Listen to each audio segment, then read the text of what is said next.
Buongiorno everyone, just finished the live stream there with Robbie at Aftv, so it's a bit dark now. Quick video, here's a little clip from the show that I was on. The full video is obviously on Aftv, an hour-long live stream with Robbie, talking about the Newcastle takeover. Obviously, hopefully it goes through. This is Robbie on is he worried about the takeover going through, what he expects to happen from Newcastle, and just bits I've chucked in from the hour-long stream.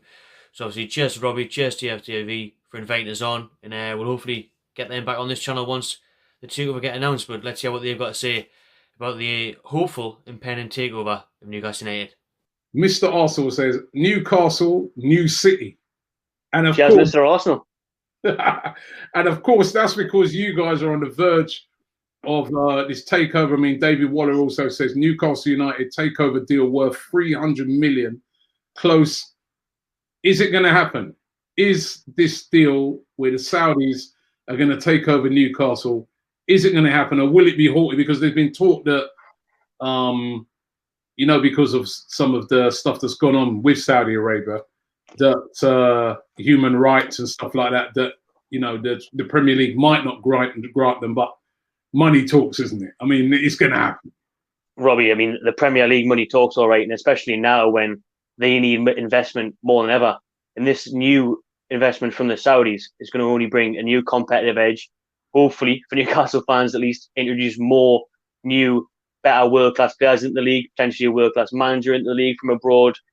It's only going to bring a new entertainment factor to the Premier League, Newcastle being another club that will hopefully be challenged towards the top end of the league. I think it will go ahead. A lot of Newcastle fans are getting impatient now because we've been hearing it's going to get done every Friday for the past month.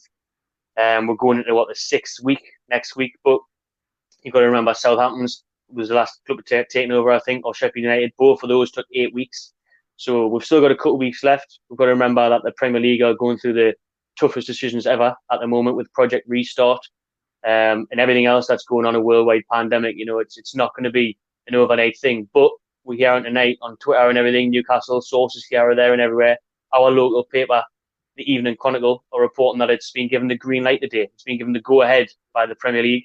Wow. An announcement can be expected by the end of the weekend. So, fingers crossed, Robbie. No more Mike Ashley. You're going to miss him, though. Thank God. I will miss those back-to-back relegations and no ambition and signing players for free. We'll definitely miss that, Signing players for free, is that a side of it, then? Because that's what we do. You want to hope he doesn't come and invest in Arsenal, Robbie? So, how long has he been there? 13 years. It's quite ironic, actually. It's 13 years to the day this coming Saturday. So it'll be poetic if he leaves on the day this coming Saturday and he gets replaced by one of the richest owners in the world. When he first came in, Mike Ashley, were you, I don't know if you can remember when he came in, was you enthusiastic? Were Newcastle fans thinking, yes? Because I remember, who was it before? Was it Sir John Hall?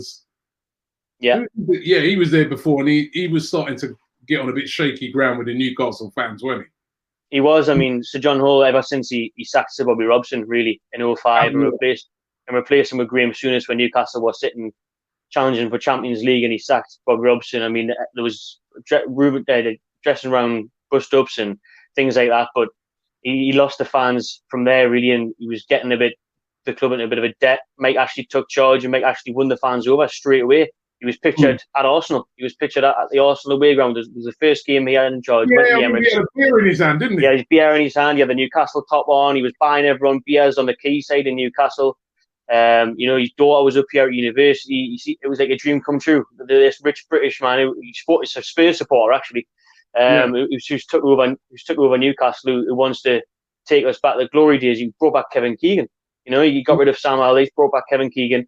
And then it all came tumbling down. He was appointing his best friends from the casino to run the club who hadn't had a clue about football. He wasn't listening to Kevin Keegan, who wanted to sign players. He was signing players off YouTube.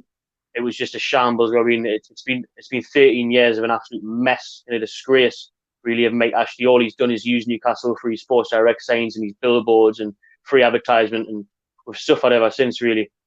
Wow. I mean, lots of comments coming in. Leo David says, Newcastle are only considered a big team in Newcastle. What have you done compared to Man City before the takeover? But I don't know. I don't consider that Newcastle's only considered a big team in Newcastle. I feel that if you was to speak to most fans around the country, they know Newcastle is a big team. They know that the word sleeping giant, that is a sleeping giant. Yeah. And these guys are going to, it's a bit like when you're playing a computer game. They have money to unlock the giant. The GTA code. They're going to unlock the cage and that giant's going to come roaring out. I mean, you must be happy with this. We are, because I mean, I think we are a sleeping giant. I think we are a big club. I mean, we were the nearly men in the 90s, weren't we? You know, the entertainers, runners up in the league, FA Cup final after final, always losing at the last hurdle. And fair enough, nobody remembers second place. But I think the fan base, the stadium, the history from years back, the European years of Champions League football and whatnot, I think we are a big club. We're a very special club, a unique club. And with the right investment, we've always been on the edge of something special. So if someone comes in and does invest a bit of money, it doesn't even have to be to Man City's level. You just look at what was rightly done at Leicester and where they went, you know, and where they still are now and still climbing. So you look at these Saudis who have taken over, it seems like a dream come true, doesn't it? Too much money, so much money, they don't know what to do with it. So hopefully we do become the next Man City, because I think if anyone deserves a bit of success, it's Newcastle fans. So now I want you to answer this question, right? Consider this like you've got a lie detector on, yeah? So think like you've got a lie detector on, so you must tell the truth here. Have you ever in the past had a pop at Man City fans and said that, and Chelsea fans, and said that, you know what, your success has been bought, it's all plastic? Have you ever said that to those fans? Or have you said, no, fair play, you know what, they've worked hard and deserved it? I think this chair would be buzzing now if I said no, like Robbie. I mean, the first one for me was Chelsea, because that was like the big shock, wasn't it? That was like foreign investment, pumping money in, especially with Chelsea. It was a new player every day. It was Carvalho, it was Robin, it was Shevchenko. It was every day there was someone new coming through the door, and they just dominated. They blew everyone out of the water for a while. You see Mourinho coming, it was like a new world of football, really. With the Man City one, it was kind of, I think football was getting that way anyway, because you even look at the amount of money that Man United have still spent, even since Fergie left, and they've done nothing. With Man City, you're still jealous, because I think Newcastle are a bigger club than Man City, and they were better and bigger in the table. Facts before Man City got taken over, you know. But what the Man City owners have also done to the community, which I'm sure the new owners Newcastle have highlighted that they'll do, you know, hospitals, care, schools, everything, infrastructure, training ground, academies, the lot. They're going to invest in that, and I think that's one of the best things I've seen at the Man City one. And if you're not going to whinge at Man City and you're not going to whinge at Newcastle, you'll be whinging at someone else. You know, you get to the quarterfinals against PSG in the Champions League, you whinge against them. Real Madrid have always splashed the cash. You know, it's the way football's going, and I don't think Newcastle will be the last club to get taken over. Robbie, to be honest with you.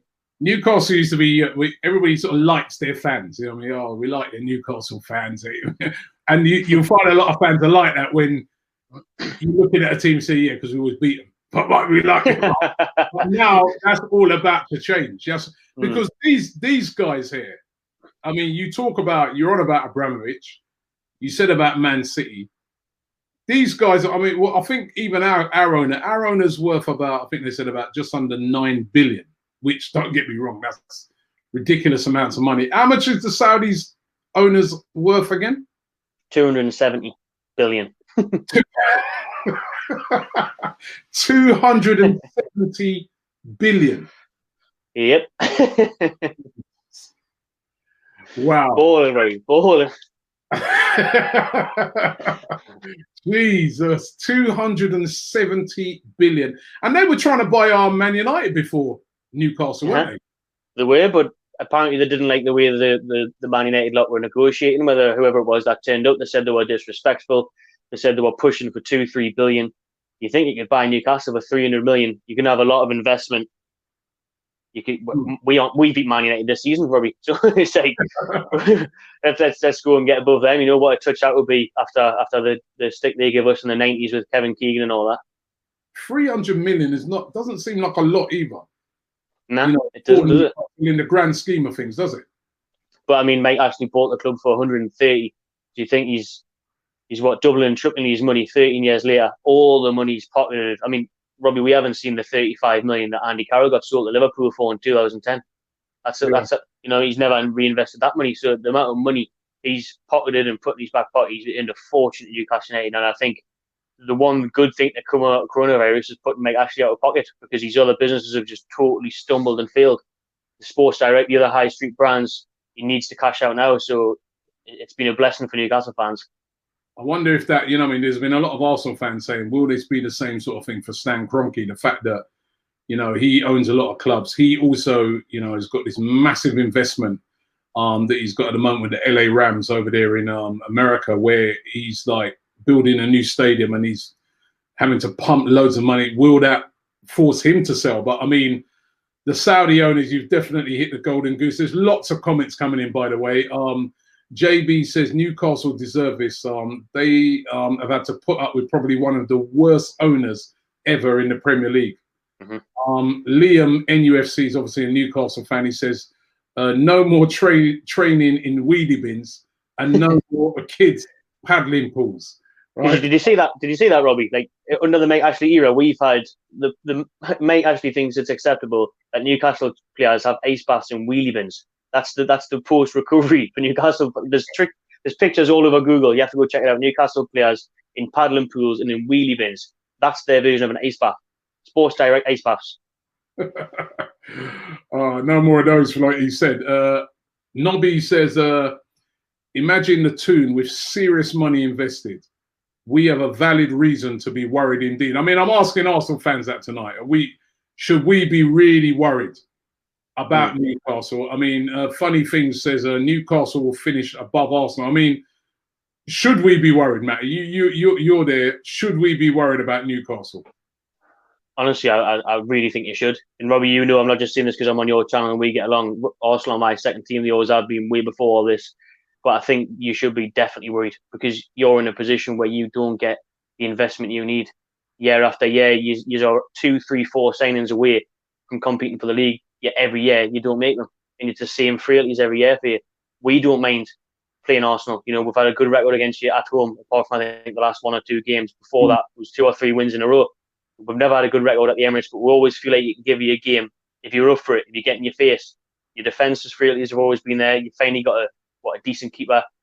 I mean, you've got a good strike force if you keep a hold of Aubameyang, but you really need a good couple of $100 million put into this squad. I don't know how Arteta's going to work out. It could be a very shrewd appointment. It may fail. Time will tell. But I think the main thing is that in the Premier League, you need money right now. You need investment, and you're only going to drop further without it. Wow, that's worrying.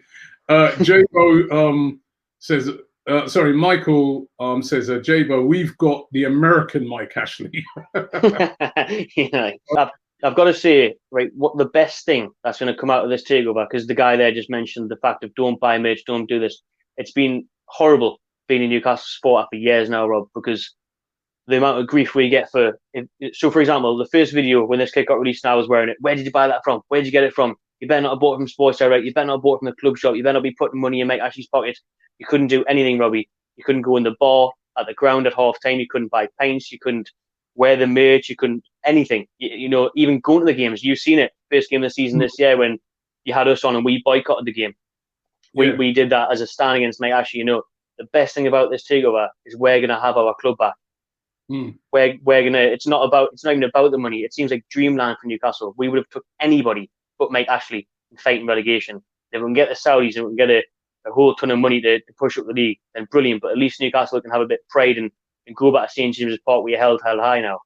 Yeah, that's great. Mohammed says, I'm from Saudi Arabia and I'm tired of people talking about human rights. Now, this has been something that has come up a lot, where a lot of fans are like, well, hold on a minute, you know, Saudi Arabia got a bad record on human rights. Why are Newcastle taking?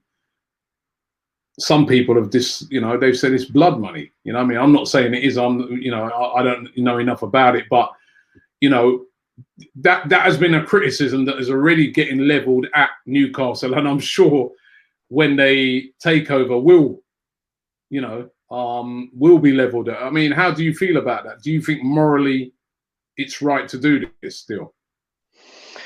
I mean, I think he would know better than us exactly what's going on in Saudi Arabia. But what you hear from the press is that it is behind in the times. There is still awful things going on there. I can't say it off my own back. I've got no idea. It's just the things you read. But for us, I mean, Newcastle fans didn't get to choose Mike Ashley as the owner, so why should we get to choose the next owner? You know, we're not here to support Saudi Arabia, support whatever's going on over there. We're here to support Newcastle United. So that's it. At the end of the day, I don't see how football fans should be given the blunt of the blame when they have no say in anything. You know, how often do we say we're so important, we're everything, the game is nothing without us, yet we don't get included in anything, do we? So no matter who buys the club, whether they be from Saudi Arabia, whether they be from Stoke-on-Trent, if they've got money and they've got ambition, then that's all Newcastle United fans want to hear. Not neglecting anything that does go on in Saudi Arabia, but it's not exactly Newcastle United fans' fault, or we're not going to make the difference, are we? Yeah, because Murad says, Magpie TV, what do you think about the things the MBS has done in Saudi, like the Khashoggi, which is that one gets highlighted a lot, the Khashoggi murder, etc. But you've seen his widow there right in the Premier League apparently, and again, you know, innocent until proven guilty. You've got the footage of him going into the Saudi embassy, and apparently he doesn't come out. Apparently that was, you know, Prince bin Salman's order. It's all apparently there's apparently that, like I say, innocent and proven guilty. You cannot charge someone on allegations, whether it happened or not, whether it was him or not.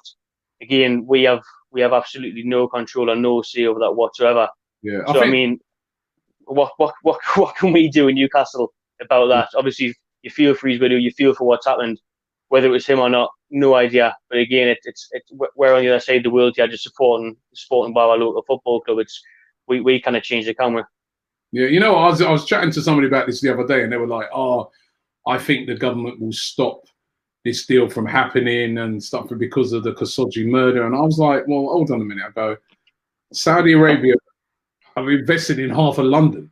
You know what I mean, for starters, right? So it'd be very remember difficult of the government to turn around and say, "Well, actually, you can't invest in Newcastle." What about all the other, you know, half of central London is owned by, or you know, a Saudi Arabian company. So that would be good enough for, you know, if it's good enough for you to see all these photos of Prince bin Salman with Boris Johnson with the Queen, which you kind of stand at St James's Park. Do you see what I mean? So if it's good enough for the government, it's good enough for the Queen. I think it's good enough for the average Newcastle fan to accept him into the St James's Park. No, it's all your fault, Matt. It's your fault. It's all my fault. My bedroom in Newcastle. B says, I'm from Saudi. Newcastle should expect big things. We have a local Saudi prospect that Newcastle should buy called Anna Himar. I could imagine the owners wanting someone to maybe represent Saudi Arabia. Give him a shot, maybe give him a trial. Goal, Saudi Arabia edition. This guy says, he's Coach Jordash. He says Everton spent tons. Don't think Newcastle will attract good players. Yet it will take 2 seasons at least, and too much change can be bad. But I don't know, man. I don't know whether I mean, what do you think to that? You know? Yeah, well, I think nobody will come to Newcastle. I mean, there's one thing that will make you go anywhere, and it's this. Exactly. That's the I kind of get my head around that. Oh, it's too far up north. No one will go to play there. Absolute bollocks, Robbie. Anyone will play anywhere for money. Anyone will play anywhere for money. Especially you look at what will be linked with like Cavani and Coutinho, players that are, especially Cavani, for example, free in the summer, waiting to get the last big paycheck. These Saudis come in, we'll give you 300 grand a week. Where's Newcastle? Don't care. I'll take the money, thank you. He's going to snap your hands off for that kind of offer. He's right in terms of Everton have wasted money. That's why you try and bring in someone who's wise and spends wisely. I think Everton spent a lot of money on average players, to be honest with you. So it's the risk you take. Money doesn't guarantee success, but hopefully it doesn't guarantee us fighting relegation every year. This guy, Arjun says, Mbappe, the mighty Joe Linton, taking the entire Premier League to the cleaners. Imagine. It's real. It's, you know, you've heard what Matty said. This is happening. You know, I know there's been a lot of people saying that it might not happen. This is happening. Matty's saying this could be as soon as Saturday that this will be announced.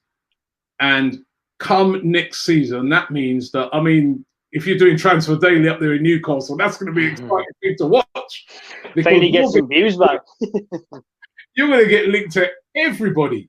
Yeah, literally, mate. Literally. We'll be taking Aubameyang and Lacazette straight away. Well, you know what? I said to a mate of mine the other day that they could get Aubameyang. They could come in the summer, and they could say, "Aubameyang, you're on £200,000 a week at Arsenal. We'll double it." Because there's even talk about the financial fair play is going to be relaxed. That means it would be the perfect time for them to start moving and getting some of these big players. I think you could look at, Robbie, you could look at when Man City obviously took over. They took off Adebayor off your hands, didn't they? Yeah. And they took off, like Gareth Barry. They got these players, Craig Bellamy even. They got these players who were decent at other clubs, progressed them. You could do that in Newcastle. Newcastle could sign like a Callum Wilson from Bournemouth, Martinelli from Arsenal. These players. Behave. No, that's when the future. He's the future. That kid Martinelli. That's when absolute meltdown will begin at Arsenal. Trust me. That's when Troops is outside kicking off, isn't it? When Martinelli goes. Sam Ingram says Newcastle United should sign Alexis Sanchez, Andres Pereira, Jesse Lingard, Marcus Rojo, and Phil Jones. Well, I don't think they're going to be shopping. They're not going to be shopping for them sort of players, man. They're going to be. Not happy with that, Robbie. Nah. If you've got owners, right, that are worth over 200 and odd billion, they can buy anybody. Yeah. The reality of it, they could realistically buy anybody. They can go along to a player, and they can even if everything's not in place yet, they can say, right, we want you to come. They can lay out their plans. They can say, these are our plans for the next 5 years. These are the sort of things we're going to be buying. These are the sort of things we're going to be doing. We're the richest club in the world, and we're going to really go aggressive. So do you want to be part of this or not? Exactly. And that's obviously what Man City did to get Robinho, isn't it? That's what they must have done to get Robinho. Yeah. You're the first of many, Robinho. Again, Mohammed says Newcastle won't go anywhere without a proper business model and strategy. A lot of money doesn't mean money well spent, but I'm just sorry. I mean, I think these are big investing guys, big, like you just said, those companies that they've invested in. They're shrewd with their money. They don't just go and I don't think they ain't coming into this. They're going to have a plan, and they're going to put people in place to try and execute that plan. Yeah, I mean, you're naive if you think these guys aren't coming in to play serious and not take over, and to think that they're not going to have a director of football in place, someone at each level to take Newcastle to the next level. You're silly if you think that's the case, because we have been linked with loads of different directors of football, but there'll be the correct people in place. They'll be drawing up this business model. I mean, this takeover has been going on since January. So if you think they haven't got a plan in place to reach the next level, you're not in a realistic world, to be honest with you, I think, because the world will be coming straight in with a game plan, just like Man City did. Alexander says, hello, Robbie and Matty. Alan Shearer or Thierry Henry? Put your hand down, man. Put your hand down. Shearer. There's only one, Robbie. There's only one. Shearer all day. Who's the record goal scorer in the Premier League, Robbie? Take the penalties out of it, and then because Henry passed his penalties, Robbie. If he didn't pass them to Perez, he'd make who scored some. Take the penalties out, man. You know what I mean? I think Shearer, best English striker ever. Henry, best foreign import ever. Have it that way. Yeah, we'll settle it at that. Cheers, mate. I've got a feeling the Magpie channel is going to be a very exciting place to be in the coming years. Thank you, Matty. Thanks again to Robbie and Aftv for having us on. More to come in the future. Loads more coming. Hopefully the takeover does get done. Fingers crossed. Subscribe to my channel TV and enjoy yourself.